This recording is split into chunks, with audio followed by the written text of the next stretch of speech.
দিনাজপুর জেলা সংগঠনের সঙ্গে বৈঠক করলেন অভিষেক বন্দ্যোপাধ্যায়। আর সেখানে উঠে এলো একাধিক প্রশ্ন। 2024 লোকসভা নির্বাচনে বালুরঘাটে হার কেন? 2021-এ এগিয়ে থাকা সত্ত্বেও ভালো ফল করার পরেও 2024-এ হার কেন? এই প্রশ্ন ওঠে বৈঠকে। জেলা নেতৃত্বকে এই প্রশ্নের মুখে পড়তে হয়।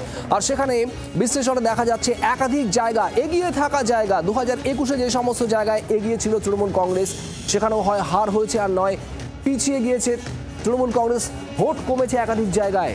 আর এখানেই ফলাফল পর্যালোচনা করে 2024-এর বিধানসভা নির্বাচনের আগে ঠিক কি করতে হবে তা নিয়ে বার্তা অভিষেক বন্দ্যোপাধ্যায়ের। প্রবীর চক্রবর্তী আমাদের প্রতিনিধি রয়েছেন আমাদের সঙ্গে। প্রবীর, দক্ষিণ দিনাজপুর জেলার পরিস্থিতি নিয়ে আজ আলোচনা হয়েছে, অভিষেক বন্দ্যোপাধ্যায় ছিলেন জেলা নেতৃত্বের সঙ্গে, ঠিক কি বার্তা দেওয়া হলো সেখানে? বৈঠক করছেন অভিষেক বন্দ্যোপাধ্যায়। আজকে দক্ষিণ দিনাজপুর নিয়ে বৈঠক ছিল প্রথমেই, তারপর ছিল জঙ্গিপুর সংগঠন, জেলা সংগঠন নিয়ে বৈঠক ছিল। দক্ষিণ দিনাজপুরের ক্ষেত্রে বালুরঘাট লোকসভায় চোখ কিন্তু তৃণমূল কংগ্রেসের অনেকদিন ধরে। বিশেষত তৃণমূল কংগ্রেস আশাবাদী ছিল, একদম অঙ্ক কষে তার আশাবাদী ছিল যে 2024-এ বালুরঘাট জিতবে তৃণমূল কংগ্রেস। অবশেষে দেখা যায় যে খুব কম ব্যবধানে বালুরঘাট কেন্দ্রে জিততে পারেনি তৃণমূল।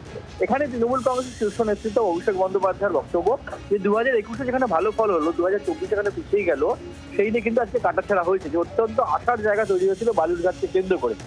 কেন এইভাবে পিছিয়ে গেল তার জবাব চাওয়ার পাশাপাশি আগামী দিনে যেহেতু 2026-এ বিধানসভা নির্বাচন একদম সামনে, তাই প্রতিদিন প্রতিনিয়ত প্রতিটি বুথে কাজ করার নির্দেশ দিয়েছেন, জনসংগঠন করার নির্দেশ দিয়েছেন এবং রাজ্য সরকারের যে সমস্ত প্রকল্পগুলো আছে এবং যে নতুন শুরু হয়েছে পাড়ায় সমাধান, সমস্ত কিছু নিয়ে মানুষের কাছে যাওয়ার কথা বলেছেন 2026-এর নির্বাচনকে টার্গেট করে। সুতরাং দক্ষিণ দিনাজপুরের সামগ্রিকভাবে কাজ করার নির্দেশ এবং পাশাপাশি দাঁড়িয়ে বালুরঘাটে আগামী দিনে যাতে যেটা যায়, যে সমস্ত জায়গায় বিধানসভা পিছিয়ে রয়েছে সেখানে যাতে সংগঠন তৈরি হয়, মানুষের কাছে যাওয়া যায়, তার নির্দেশ দিয়েছেন অভিষেক বন্দ্যোপাধ্যায় বলে জানা যাচ্ছে। ধন্যবাদ প্রবীর।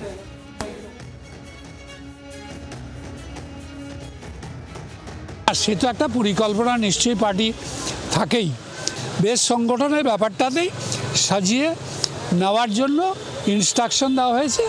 আমরা একদম আপ টু বুথ লেভেল, পাড়া লেভেল পর্যন্ত আমাদের সংগঠনকে কীভাবে নামিয়ে আনতে পারি, তৈরি করতে পারি, সেটার উপরই জোর দেওয়া হয়েছে।